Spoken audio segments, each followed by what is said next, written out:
My name is Bryan King. I'm from Tulsa, and I'm on staff with a church called Cedar Ridge Christian Church. And so we've been learning over the last 18 months about movements and trying to pursue movements in Tulsa. And so I'm going to let these guys introduce themselves, and we have one other who's MIA right now. Raleigh is MIA. Okay, so. When Raleigh comes in, everybody cheers. Yeah, when Raleigh comes in, okay? So it would be helpful. Yep. Sure. There he is.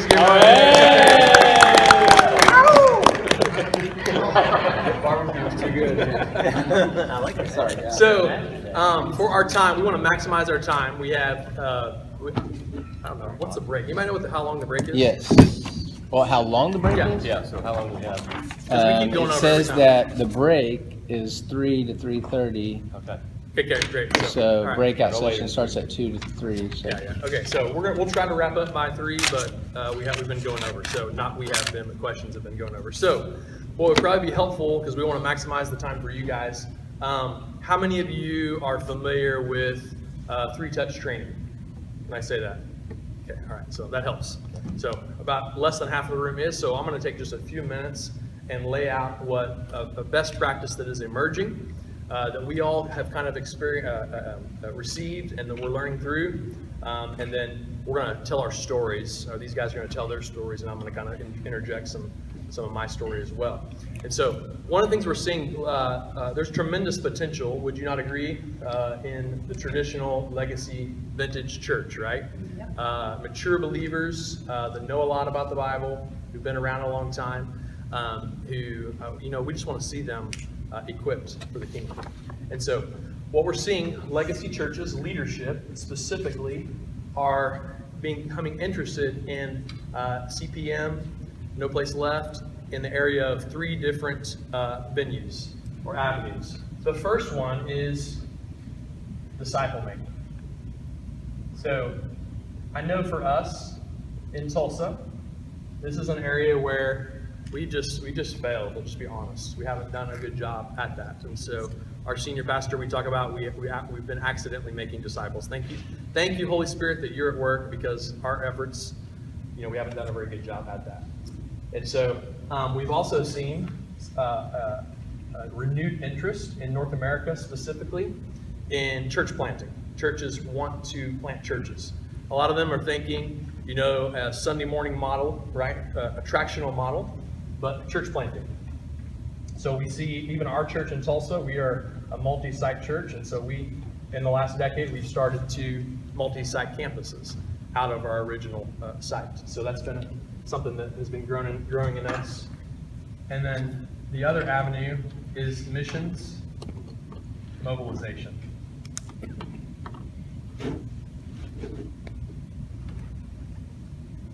So those are kind of the avenues that people are asking questions. And what we're seeing, this is the story with us, we were asking questions about disciple making and missions mobilization, and now 18 months in, now we are seeking church planting in our community, going out and trying to gather lost, who come to Christ, and to gather them into churches in the harvest. What we see as well, with the type of leader that we want to look for, they have some characteristics, and you're going to see some of this exhibited from these guys here. They have a heart for lostness. So the heart burns for lostness. Kind of like Aaron on stage was talking about that. Like, our hearts burn for our cities. They burn for our regions to see God move.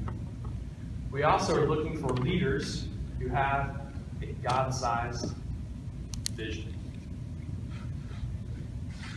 God-sized vision, right? So to not just to grow a church, but to reach a whole city, right? Not just to grow a church, but to mobilize folks overseas. God-sized visions that God is stirring in their hearts. And then, this is really key. We're looking for people that are saying we need help. So we're looking for humility and teachability. Now, that doesn't mean that you have to have these things, but when you find this, you serve them, right? You pray for them, and then you learn from them, right? Because God's going to do some incredible things through them. Okay, so that's kind of the 30,000-foot view of how churches, and then people who are wanting to get legacy churches involved in movements, is what we're looking for. Does that make sense? Okay? So I just want you to think about the legacy church. Tremendous potential, right? And within the legacy church, within the body of Christ, we see Ephesians 4 played out.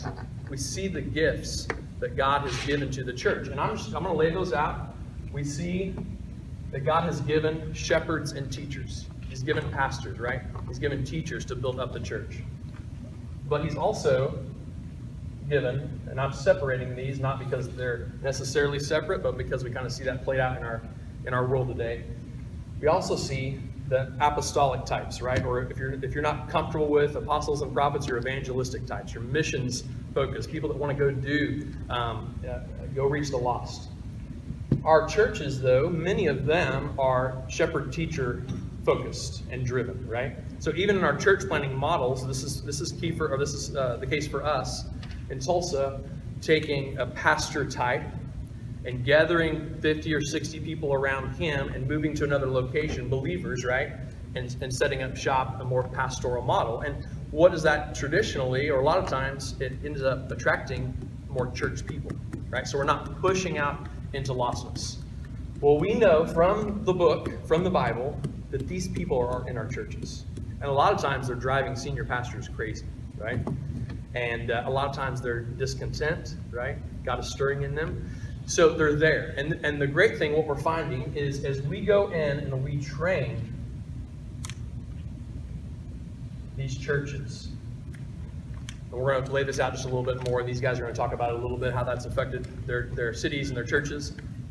When we train these churches, guess what happens? These apostolic types, these evangelistic types, they pop up. Okay? So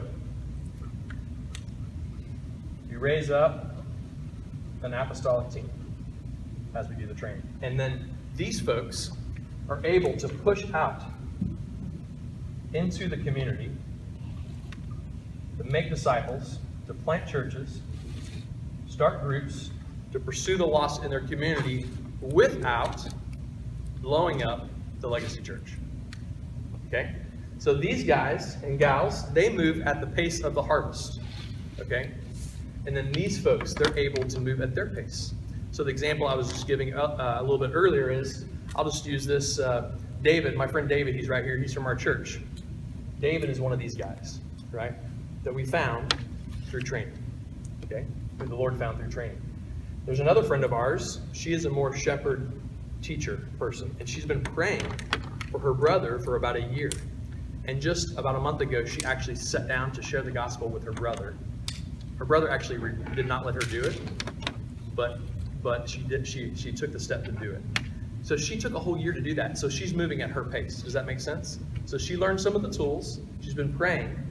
You know, someone like David, he's been going out every week and he's looking for lost people, sharing the gospel with them. Does that make sense? So letting these folks move at their pace, and then we're pushing these folks out. Okay, so I'm just going to lay out here 3 touches.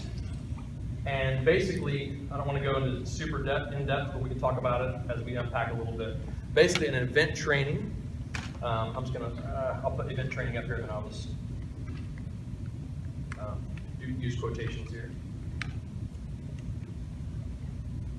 So basically, the practice that is emerging is to take a Saturday and to basically lay out a L1, L2 training. Training people to have gospel conversations, and then training people to gather people that come to Christ into biblical community, into church, right? Or groups, whatever it is, however that plays out best in their context.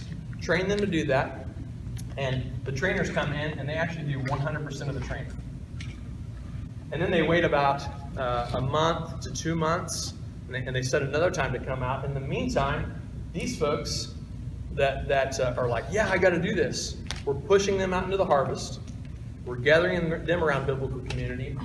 And then the trainers come back in, and these guys that have been doing it locally, they now join the training team. And they train the local people. So they're up front, and they're helping people learn it, and they're actually gaining competency by doing this. And then after the second touch, guess what the folks do? They go out into the community, right? Regular rhythms of going out and sharing the gospel, gathering around a practice of a pattern of care, 3/3, where they're learning to be a biblical community. And then they come in for a third touch, and the folks who come in, they're just watching, and then a team is emerging, and the local folks are doing 100% of the training. Once we get done with these 3 touches, we are able to identify who those apostolic leaders are in a local church. And then there's some other things that happen. We're going to talk a little bit about residencies. I would say this, what we're asking these apostolic folks, we're asking them to commit at a bare minimum to 2 things. And I'll just lay this out here. 1, we're asking them to commit to 3/3 church. Okay, we also call this, Ross calls this community of practice. And then to commit to harvest time. So they're committing 2 to 3 hours doing church together, and then they're committing time to be in the harvest every week, okay? So church every week and harvest every week. That's right. So we'll just put 2 to 3 hours, and then 2 to 4 hours. There are also, some folks are looking for opportunities to train other believers. We've seen folks that are actually duplicating this process with other churches as well, because they've learned it. Okay? So I'm just kind of laying that out as a framework to kind of walk through what we're going to walk through. And then, yes, sir. Yep. Number 1, 3/3 church, 2-3 hours. Yep. With the church that developed from the harvest. Now, this is these guys. So I'll just give David and Christy, they're right here, right? We have a church that meets together, right? So we do church together as a team. That makes sense? And then we're pushing out into the harvest, sharing the gospel. If we find people of peace, we're trying to start church with them. Does that make sense? But one foot is grounded in where we're receiving, where we're being trained, and then another foot is in the harvest. And that can grow quite a bit. Okay? There's no requirement of those aides with the legacy church. That's a church by church case. So in our instance, we're finding people that want to do both. So it's becoming a struggle though. So I know you have tons of questions, but I want these guys to kind of share their stories and what God's doing, because I think it's going to open up a whole lot more. So we're going to start with Ross, and then we'll go down with Justin and Mike. Quick. Ross Ramsey at First Baptist Church, Allen. It's just north. It's up suburb of Dallas. And about 6 months ago, we got introduced to this stuff, and so we've cycled all the way through the 3 touches. We've doing the APEs. All this has happened, and I know this all looks like stuff on a board, but all this has happened in the last 6 months in our church. So it can happen. And he did a really good job. So we are just I don't even know how to begin to tell you, but it is absolutely, it flips your church on end in every possible way. It flipped our leadership. It flipped our deacons. It flips all our existing groups, these methods. And so we're at the point now where the APEs and the 3/3 is really we're beginning to really take that to another level. And I told the last group, I don't know which one, I said, we are the least likely candidate for this to ever happen. We're a county seat church, 140 years old, plateaued for the last 12, 13 years, pastor 20-year tenure, and it looks like it was going to go like that until Jesus came back, and then this thing shows up. And it's changed everything. Thank you, Jesus. Everything. I'll let He's got a lot we'll more unpack sharing. it later. They've got great stories. My name is Justin, and laboring in Raleigh, and I am an elder at a smaller church. It was a plant about 4 years ago called Oaks Church, but also kind of a foot in there and a foot in Raleigh, Durham, Chapel Hill. It's known as the Triangle. So a foot in city strategy for that. So kind of doing, show the cards, kind of doing both.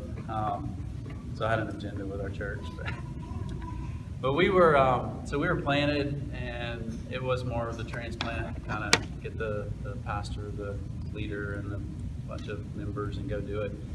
And some of our friends planted the church. We came back from Africa, and the church was about 2 years old, and It seemed like things were going well, but the growth was about 98-99% pre-existing believer growth. So just kind of shuffling the sheet around. They'd seen one person come to faith and baptized them.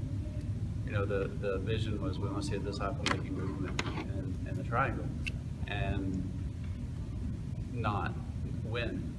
It's not going to happen that way. And so we started training some people. This was before I think the free touch stuff was going on.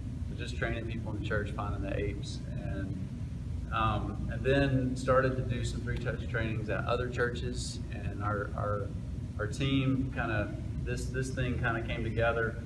We called it residency. We kind of formalized it a little bit, and just started that community of practice. And, really, yeah, same. I mean, it's transformed. Well, in a smaller church, it's just different. Honestly, it has blown up the church. We were at 50 or 60 members with 4 elders, and now we're down to 1 elder and 30 members. But a third of those members are from the harvest, and they're not going anywhere. And so we're really at a place where we're asking what's the way forward.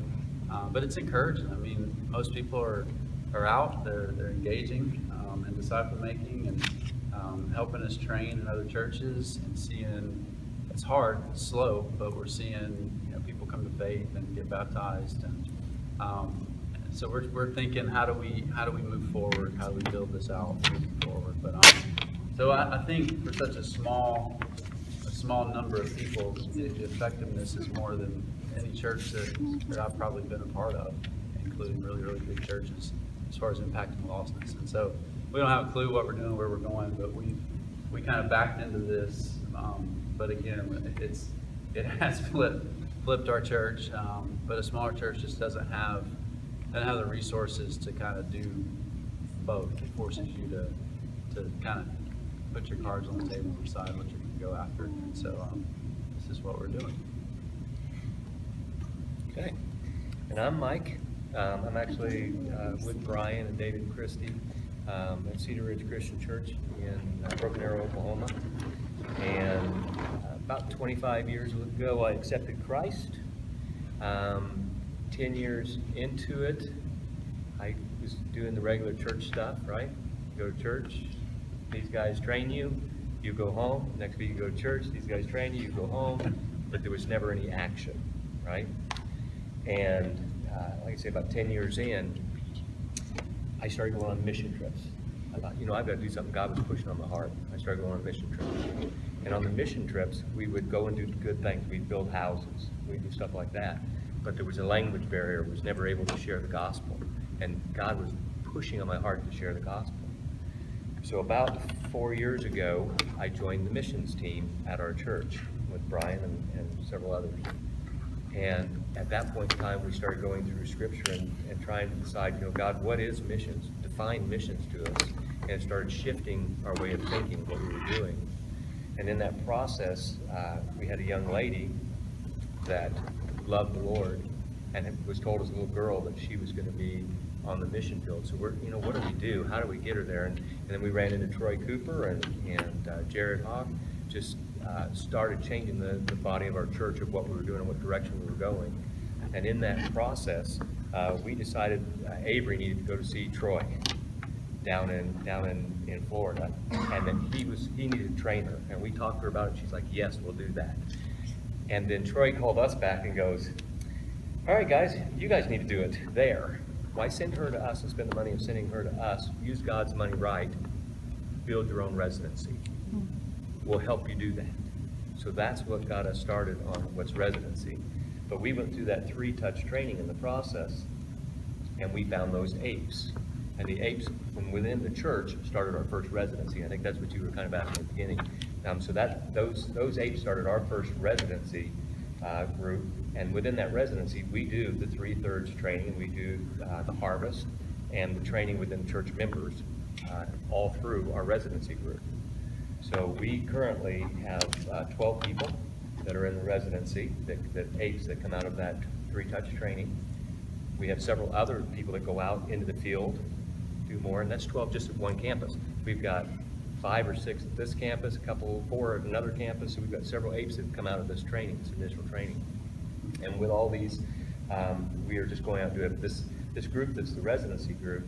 There are several of them that their focus was to go overseas. So that residency's original design was sent overseas and also to do work in our hometown, doing the same thing, reaching lostness within our hometown and going cross-cultural with it.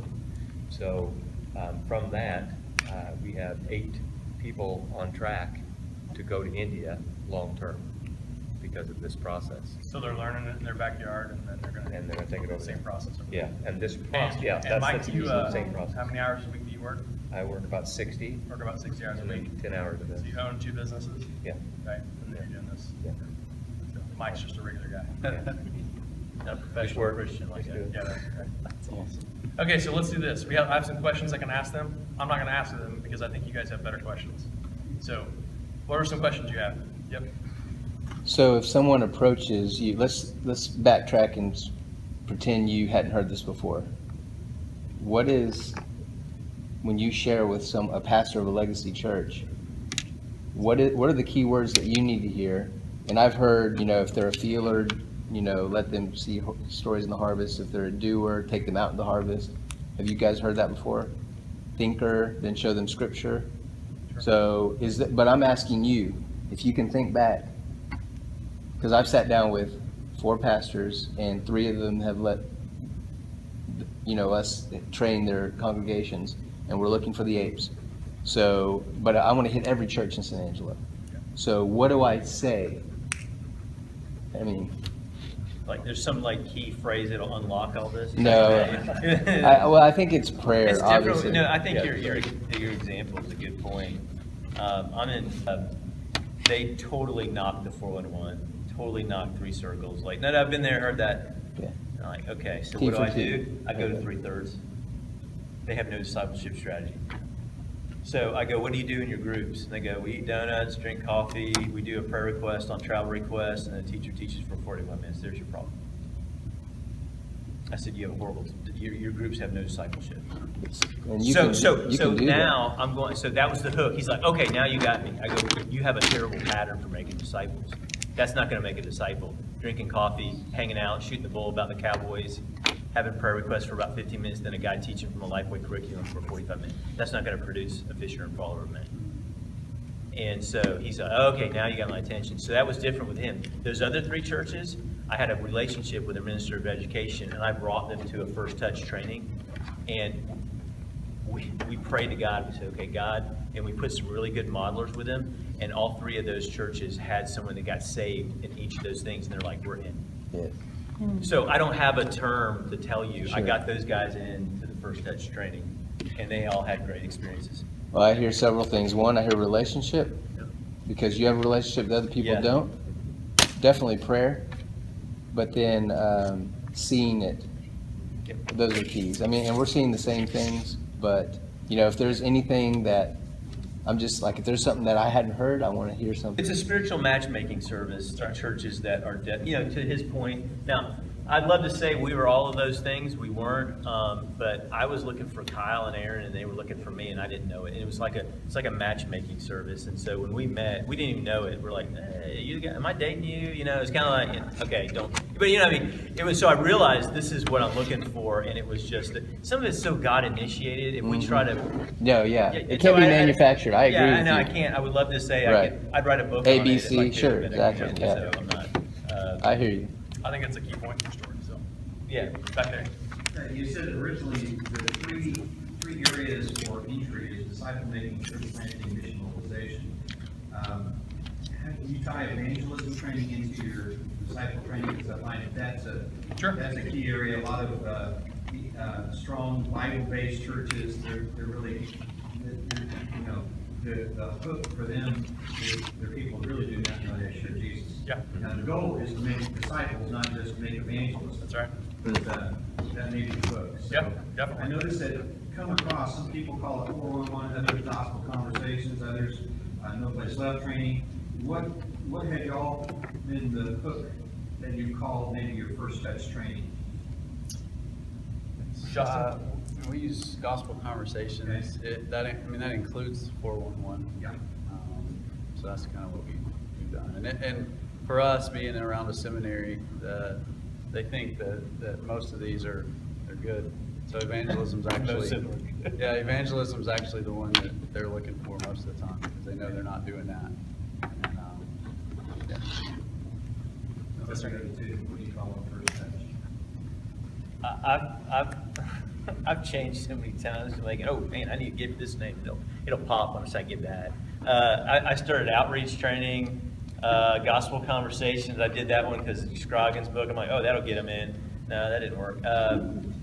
I finally, at the end of the day, I think we ended up with Great Commission, Jill, right? Great Commission training. I think, tie it to that. And so at the end of the day, I realized no name is going to do it with our church. It was the relationships and hearing the stories. You can call it anything you want. I mean, so I went through 4 or 5 different names. We called it No Place Left Workshop, so. Yeah, whatever works for you. And it come to our church actually because we had did a survey within the church asking our members, what is it you want to learn? Oh, that's And the good. members actually said that they wanted it, they did not know how to share Christ. They knew to say they're a Christian, but they didn't know how to get past that. So that's when this all got hooked up and got rolling for us. I think it's all about how it's communicated. The title, I don't know if anybody notices that except us who are putting on websites. I think the only thing that's stuck with us is, hey, you're doing that 3-circle training. That seems to be the one thing that, it's like, there's only one thing they hear is the 3 circles. And they go, you're doing that 3-circle training. I'm like, yeah, part of it is. Yeah, I had one quick clarifying question. Yes. Follow-up. Yes, of course. The 3 events that you're doing, is it the same? It training? is. Is it gospel conversation? It is, and a lot of times, your example may be different. Did you guys see more or less here? Did you grow in the third touch?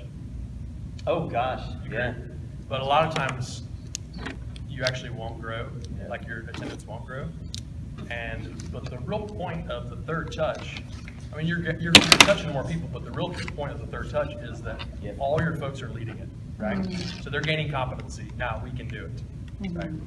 So we had our third touch, and I don't know, I think we had like 30 people there, maybe 25, 30 people, and I remember a couple of our guys were like, oh, it's not all the people that we wanted, because we had a very large second touch. And so, but it wasn't about everyone else, it was about the team. Does that make sense? Yeah, one of the things we're noticing, people that they were the first touch, now are coming back at fourth touch. Yeah. And they were like, you know what, Ross? And, well, I encourage people to go through it multiple times because the light doesn't come on until about the second time. Right. So I go, keep going through it. They're like, really? Like another Saturday? I'm like, well, So I have we're at our fourth touch. We have a total of 6 people that have already been through it with the first touch who are coming back through again, who didn't get involved in the weekly So, Although the gospel conversation doesn't really even touch on that You don't touch, necessarily. these trainings don't touch fourth field stuff. see, now, They I don't don't get even into know these trainings are. So you're doing 411, do you know 411? So like my story, God's story. and That's how- right, you're doing why do we share the gospel, who do we share with, Uh-huh. what do we say, and then when are we gonna put it on our calendar? Okay, And then you're going out into the harvest, so you're modeling that, and then you're actually going through a command. You sit and you go through the command together, so you know what to do next. And then there's some other modules that are thrown in as well. But that's the bulk of it. Doing the 411, going out in the harvest, and doing a command. Anything you guys had in there?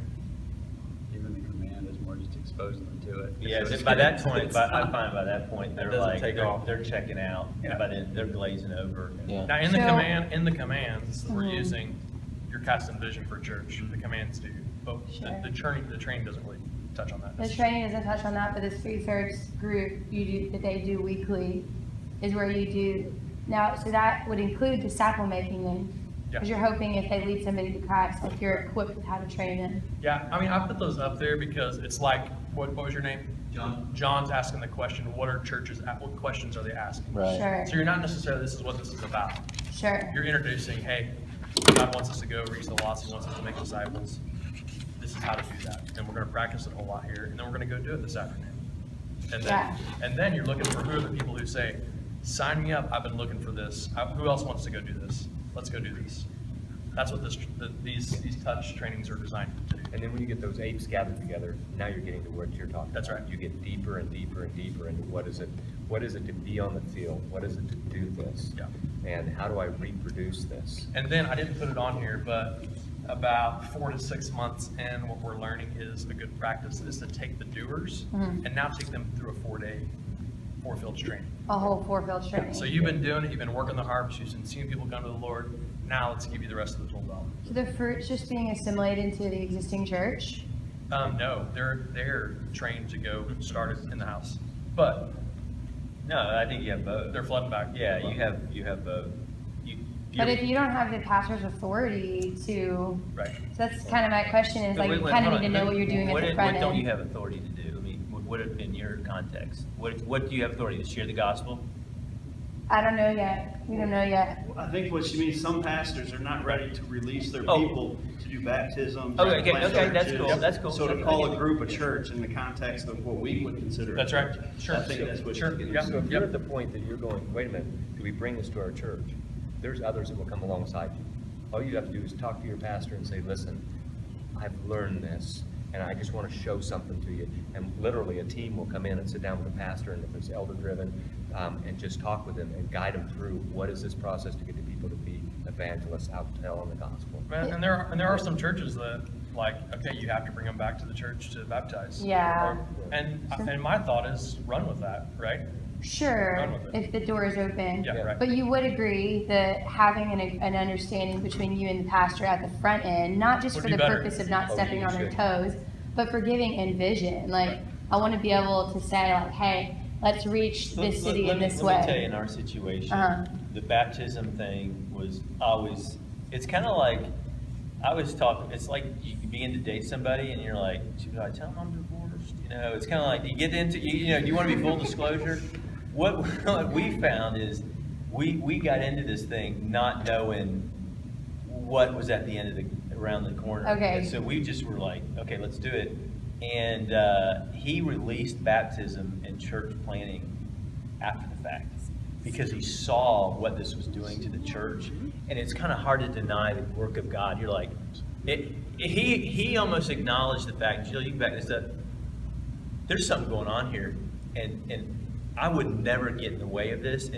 Sure. And so when I started using language like you got to release authority, priesthood, the believer, he finally says, you're right. Cool.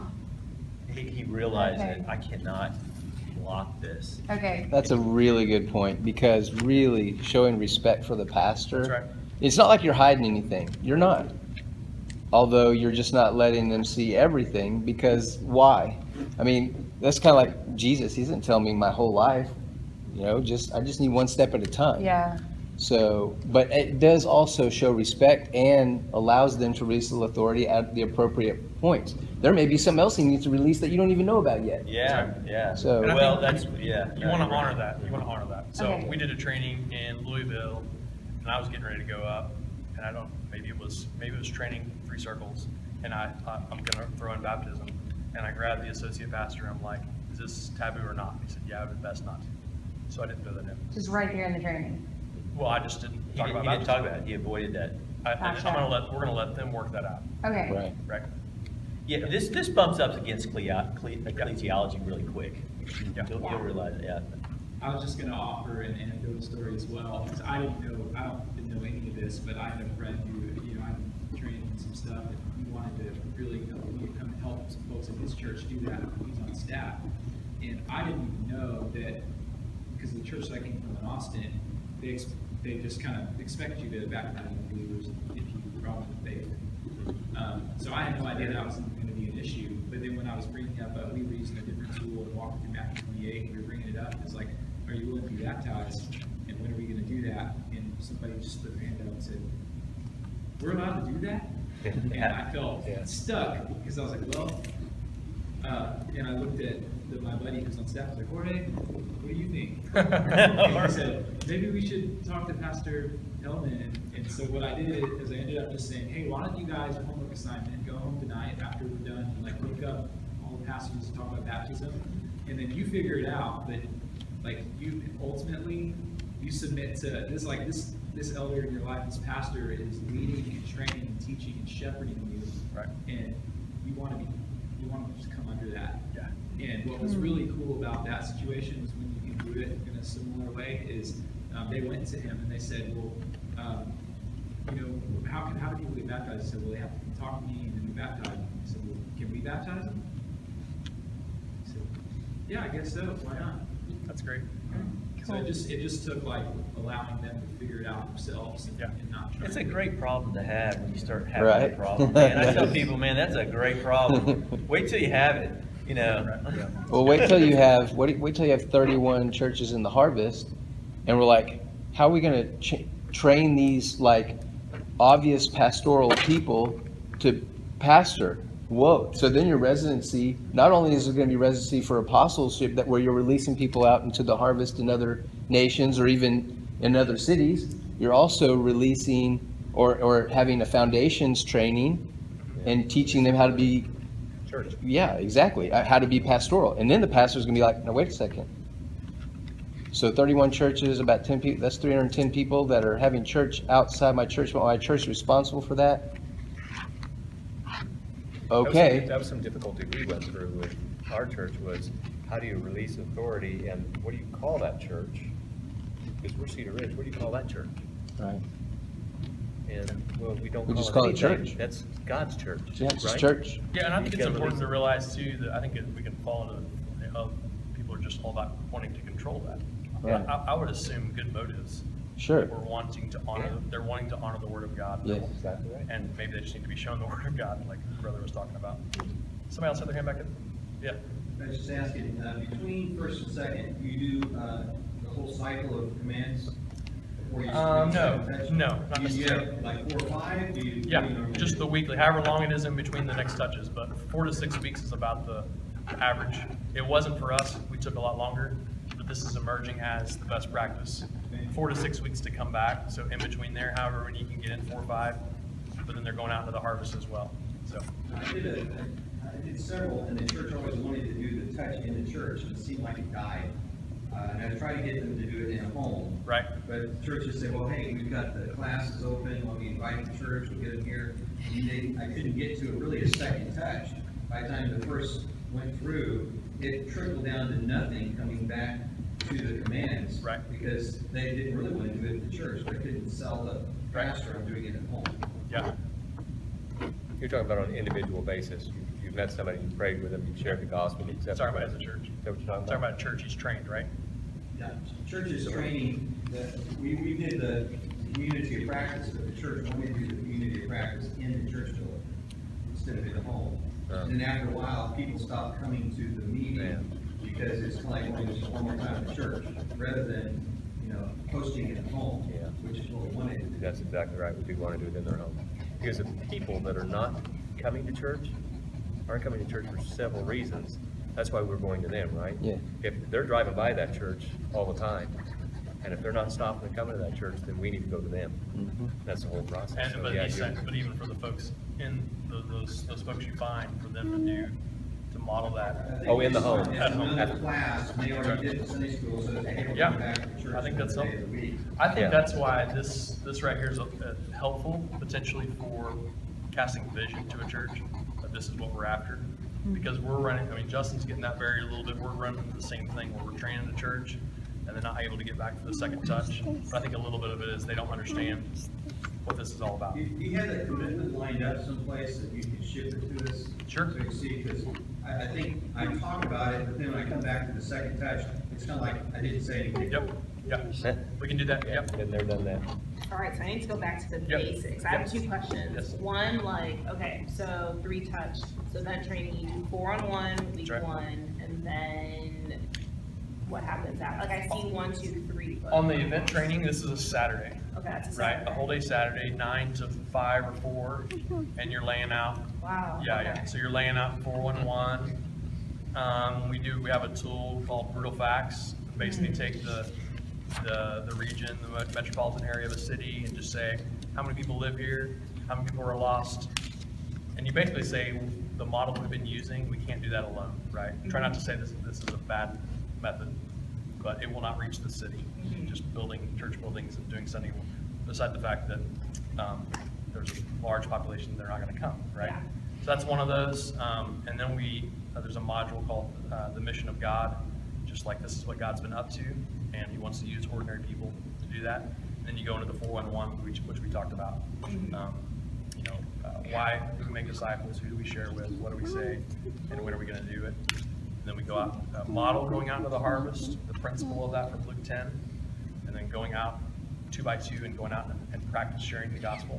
Come back in and debrief that, and then we take a time to go around one of the commands, sit in a be church together, and do one of the commands that we will begin to do together. All of that is happening On 9 to 5 on that Saturday, that's So I'll right. go out to the harvest. Wow. Okay. That's right. All that's happening. So, and it's a long day, right? But there are people who are emerging who want to do it. And then, in the meantime, these folks, you're trying to gather them together. Hey, just Wednesday night we're doing this.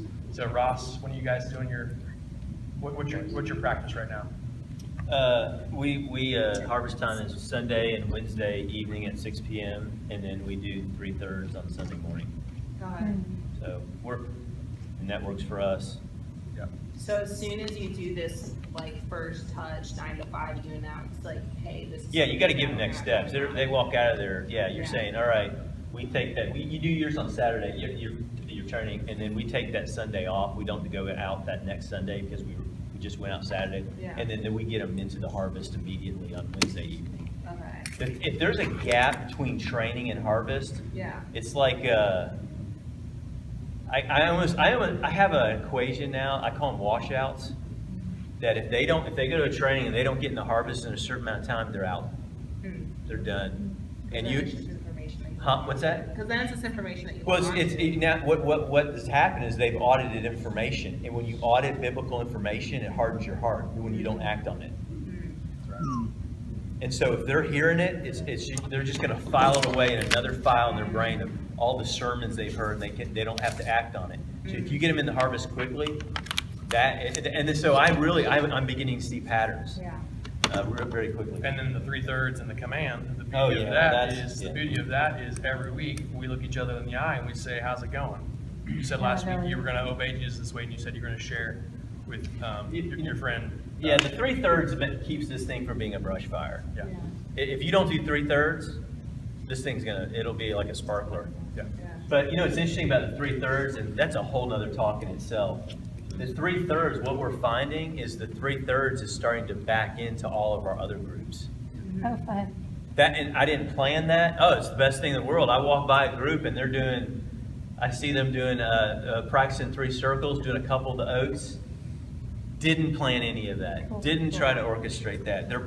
These apes are bringing some of this back into their groups, and their teachers are like, "What? What do you want us to do?" And some of them are taken, some of them are not. So then, number 2, what It's is the exact same training. with the same people?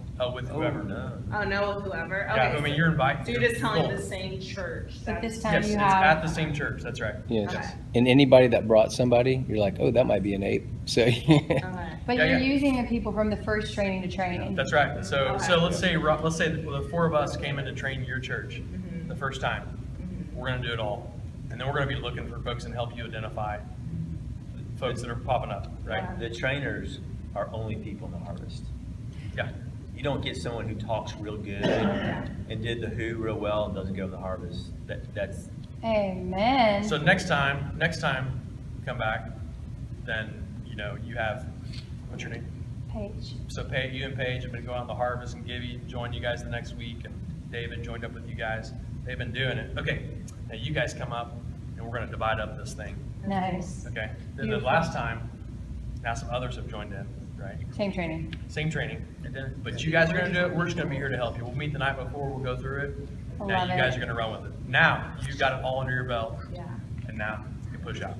Sweet. And then last question, how do you initially introduce this to a church? 'Cause Yeah. that's some pretty big stuff. And Hello. we will have you speak.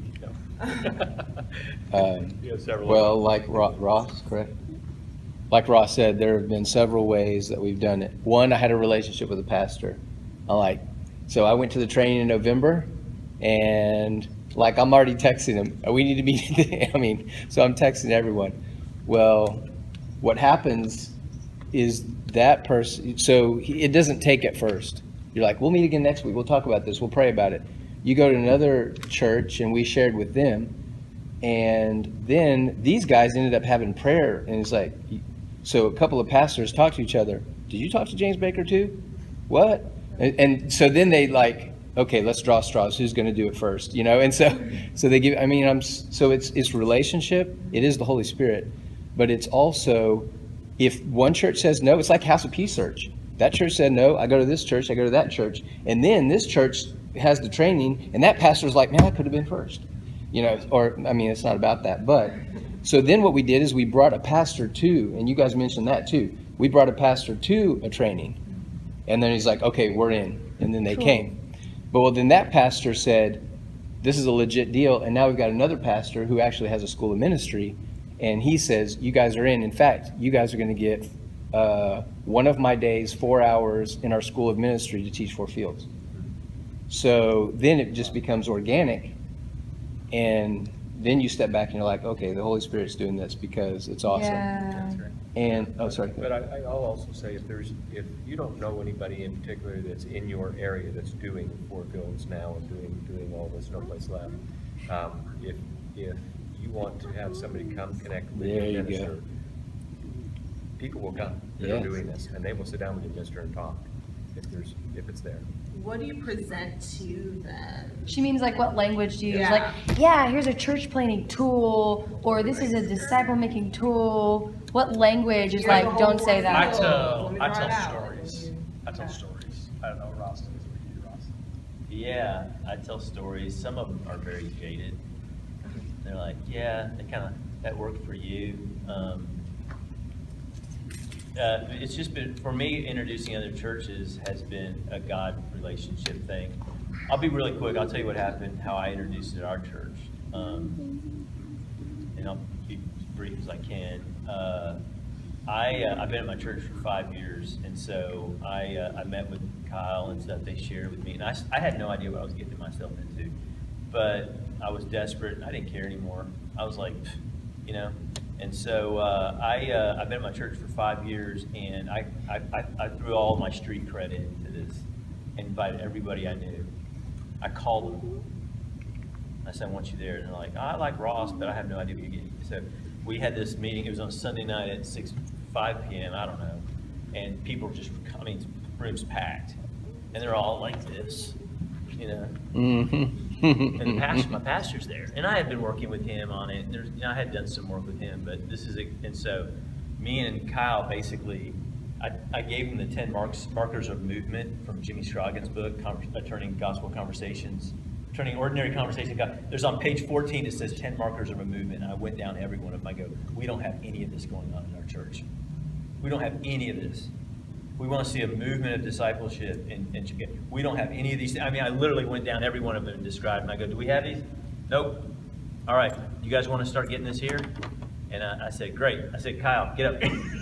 He's a coordinator, you know. So he got up and did something, and then we said at the end of that, a couple people. It was God ordained. This old lady named Louise Phillips. She's 85 years old. She's a matriarch of the church. She goes, Ross, this is what our class has been looking for. It's about time we get something like this. Yeah. When she said it, it was like, boop, like, game over, game, set, match.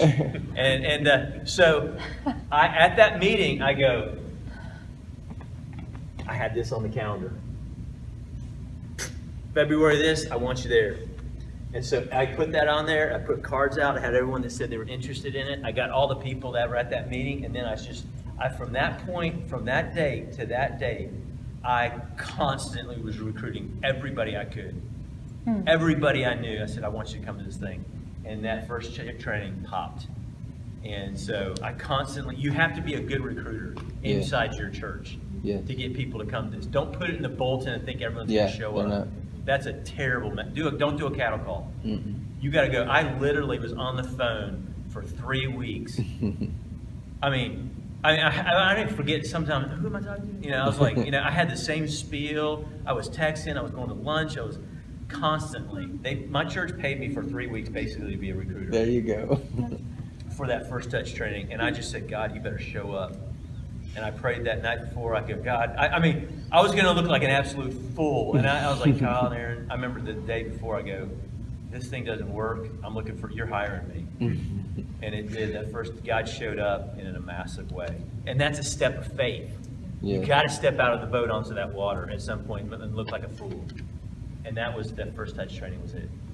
What was the thing you mentioned, the marks of movement? 10 marks of a movement. I think you got it from Steve Addison. That's probably from Addison. But Jimmy Scroggins' book, Turning Ordinary Conversations into Gospel Conversations, there were 10 markers of a movement.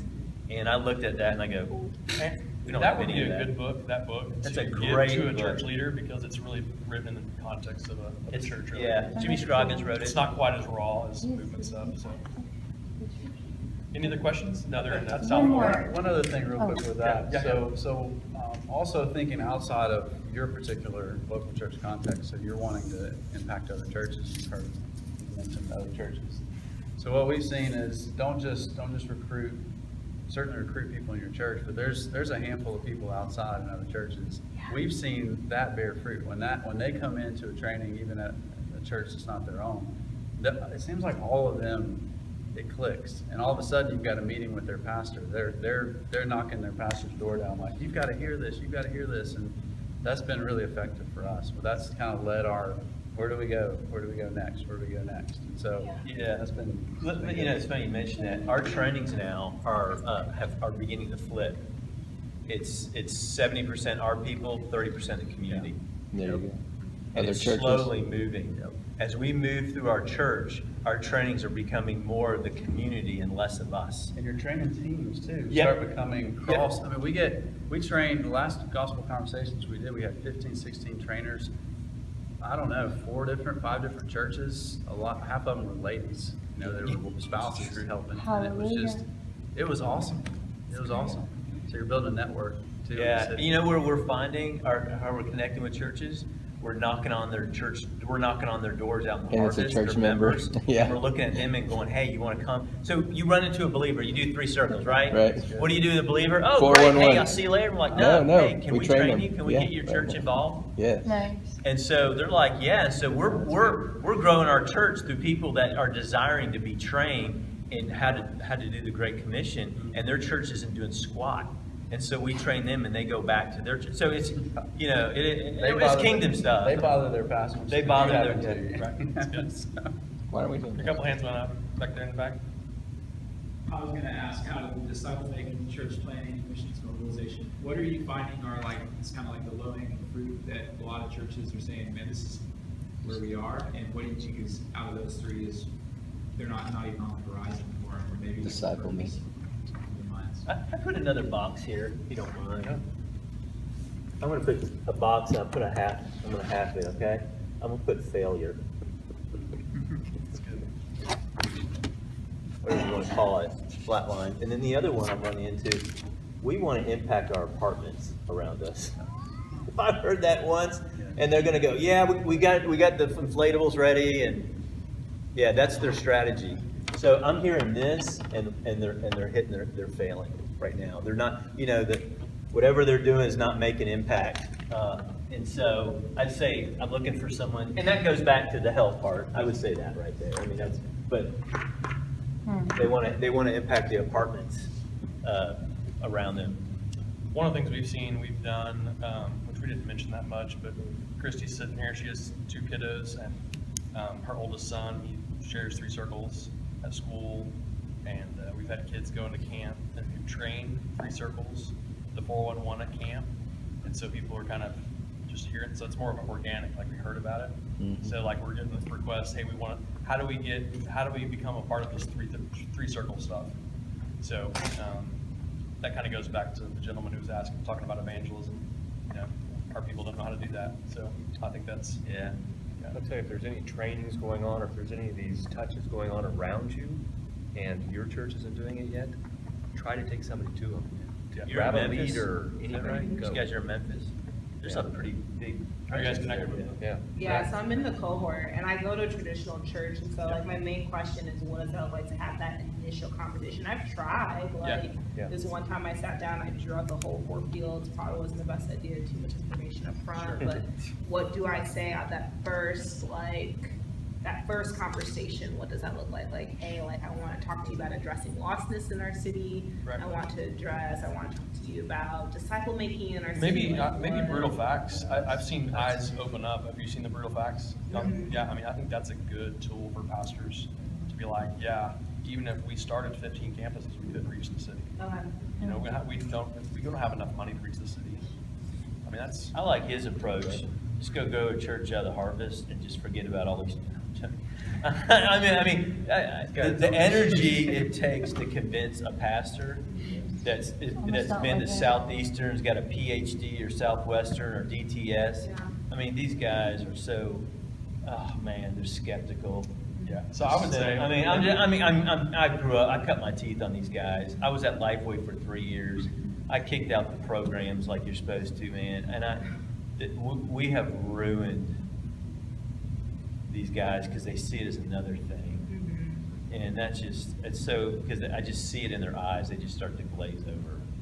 What's yeah, your so name I again? say go do April? it. I say you go Start do a it. church. Go Yeah. And then start let a church. and then let them hear about it. Yeah. Right? Or someone Take- else is gonna hear about it. And Take somebody with they're gonna you. bring a Ross to you. Take people with you, God's not just gonna bring a yourself. Ross to you, yeah. Yes, sir. If you guys just asked the pastors in your conversations, like, because that's my first thought in sales is having them tell you where they're failing. Yeah. Maybe it's, I think that's great. Have them tell you about their vision, have them tell you Yeah. about their Oh, church. good. it's gonna land in one of those boxes and then you just go from there. Yeah. That's The really problem is good. Pastors are pulpiteers. That's good. They're not thinking strategy. They're thinking about their next. I would say 1 in 6 pastors is thinking strategy. They're thinking about their next sermon series, and they're thinking about their pulpiteers. And so they think that get in a conversation with a typical, unless they're just an outlier, this is not on their, they're not thinking this. There's a handful of them out there that are, but most of them are thinking, how do I, and so this is sometimes so outside of their, Yeah, but I think that they're out there. They're out there. Like they're that failure, like they're doing that stuff, but in the back of their mind, they're just thinking, I don't want to. pastors listen to basically 2 people. They listen to other pastors and influential people in their church. That's it. They The don't people even that listen to give their own money. staff. Okay? They listen to other pastors and they listen to influential men. The guys that go to coffee with or go to Chick-fil-A with. Those are the 2 people that got their ear. And if you can get those 2 people to be talking to them, that's a strategy. Or become influential. That's- Get rid. Or become influential. Become- Yeah. become I'm influential. not always talking money-wise. I was gonna ask, when you guys set up the 3 touches, do you have that as agreement with the church in advance that, hey, these are the 3, or even maybe you didn't set up all 3 That dates is, at once? yeah, that's the best practice. Okay. It's so hard though. It is hard. We haven't done that yet. I mean, Can you I- s- I've got the blanks, Oh, were you? But We have a document, and we can send you the document. that we use. I'll say this much, I didn't know what I was getting into. I didn't either. Kyle showed me that. I'll tell you, the first conversation I had with someone of that was Ray Vaughn. It was on 7 a.m. on Friday morning. I couldn't get a hold of him any other way. I'm like, how busy are you? You can't. I call him half asleep because it's my day off. And he's talking first touch, 100%, 50. I'm like, what are you talking about? You touching me? What are you totally did not make any sense to me. It made sense about maybe 2 or 3 weeks after the first touch. I go, I get this now. It's just like me. The cloud was lifted, but I had to be obedient. You can't theoretically understand this stuff. You can sit here until you get into it. It just goes, oh no, I get it now. I get it. And the best thing that any of us can do is to learn how to do it and go do it. And then God's gonna take care of the rest. Mm-hmm. So, because we have some of these folks who are like, what about these folks? Yeah, no, you go. They don't know their apes. I don't think they know. I mean, Yeah. they're driving the golf cart right now, picking people up in your parking lot. They don't know their apes. They really don't. They don't have a clue who they are. They're all over. Any other questions real fast? Thank you. I have one more. So as to not be deceptive, like if there's not some clear understanding between me and the pastor, that in the back of my mind, I'm hoping he will release authority to plant churches. Then when I explain the training in a bigger picture, what language do I use? What sentence do I say in order to make the point? If people come to Christ in the harvest, we don't want those people to come to your church. That's what, yeah, I wouldn't say that. Okay. Well, I'm talking to you guys. I'm not talking to because him. what you're gonna That'll see, shut it down. Yeah. what you're gonna see is both. Okay. And you're gonna see people come back in, Okay. okay? Because some people, especially in places like Memphis, they're gonna, they get woken up spiritually and they want that church experience, Sure. okay? So we're not gonna forbid that.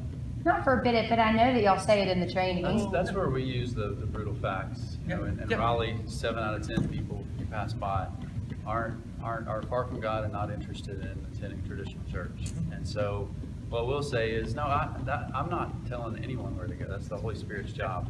The facts say that most of them aren't going to come back. I'm not against it if they do. So we're going to give people options. Church is not, it's not an option to not be part of a church.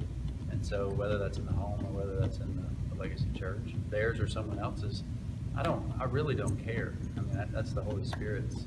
So that's what you say in the training, like, hey guys, if you see somebody come to Christ, the option is for them to come here, or you could start meeting with them in their home. I don't even know if we get there. Yeah, you just do it and then they'll Create say. the problem. Yeah. That shows up in the Mainly teaching them harvest. the next steps, so that you can do 3/3, it. just do the commands, just that's what we're So pushing. I was in a harvest, we were in a 3/3 or harvest somewhere. I'll never forget it. And this lady goes, so you're telling me, it's finally like the light came on. Right, She goes, right. they don't have to come back here? And I was like, yeah, exactly. You know, I will say one thing, the preferred thing is that they come back to your church. That's preferred. That's, in an ideal world, Yeah. you'd love to see the fruit come back. Because when the fruit starts coming back to your church, that's when it pops. We had our first baptism at our church a month or so ago, maybe more. That was result of the harvest Yeah. at our church. Yeah. And our pastor, it was great. He said, he's baptized, he goes, it was outside. He goes, everybody, I want you to know this girl right here that's getting baptized was because we knocked on her door. He pointed to her husband. He goes, hey, Alex, wave your hand. He made a spectacle of it.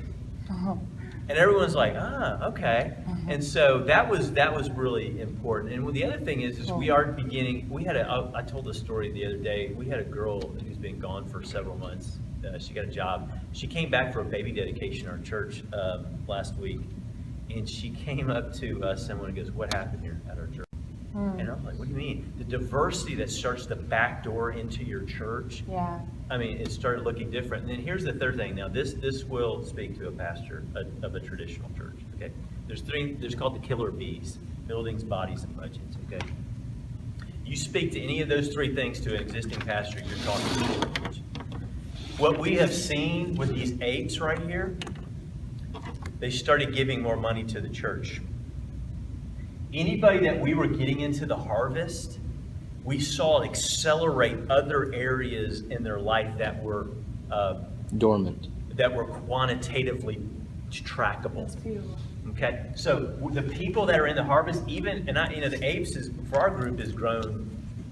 We were listing it in the service. I mean, it's up to like 30, 35 people that are consistently in the harvest like every week, That's great. and their giving has gone up substantially. My pastor started tracking it. I didn't know that. He told me that after the fact. That's Okay. not something I looked into. And he goes, I like this.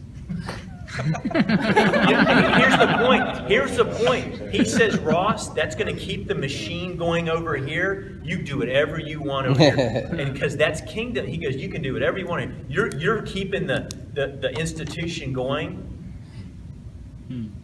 because he saw that number change. Yes. And that was, I never knew. He told me that several months in. So. And so what's it? It's obedience. It is. That's exactly it. Obedience and Great Commission catalyzes all kinds of other areas. Amen. It raises the spiritual water line. Yeah, for sure. Okay. If you have any other questions, come up here and holler at us. I just want to tell you really fast for the shepherd teachers, for these folks who aren't going to go do this. One of the ways to kind of think through this is through a ball diamond, okay? First base, second base, third base, home run, grand slam. I'm gonna write it up here real fast. I think it'll be more helpful.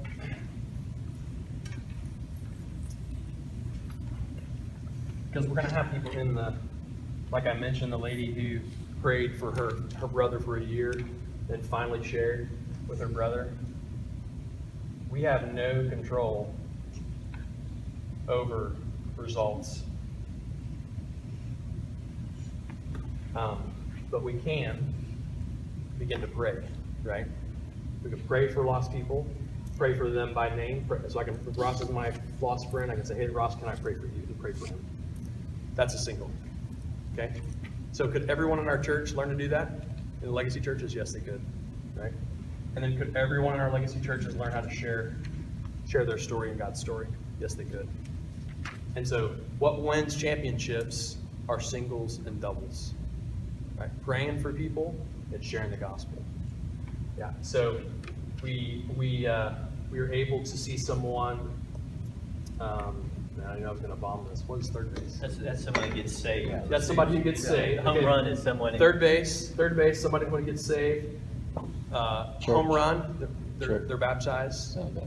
And then a grand slam is they want to meet up, right? So, what's that? And bring more people along, right? Yeah. So these are the things, the singles and the doubles, that's what we can control. And that's what we should celebrate, right? Yeah. We should celebrate that, and then we praise God for this, right? So that brings other people along. Does that make sense? Yeah. Okay, great. Thanks, guys, for being here. Really appreciate it. Get these guys up. If you want any of if you want anything from us, like the layout of the three touches, we can pass that along to you. Come up here and we'll get you contact information. So, thanks so much.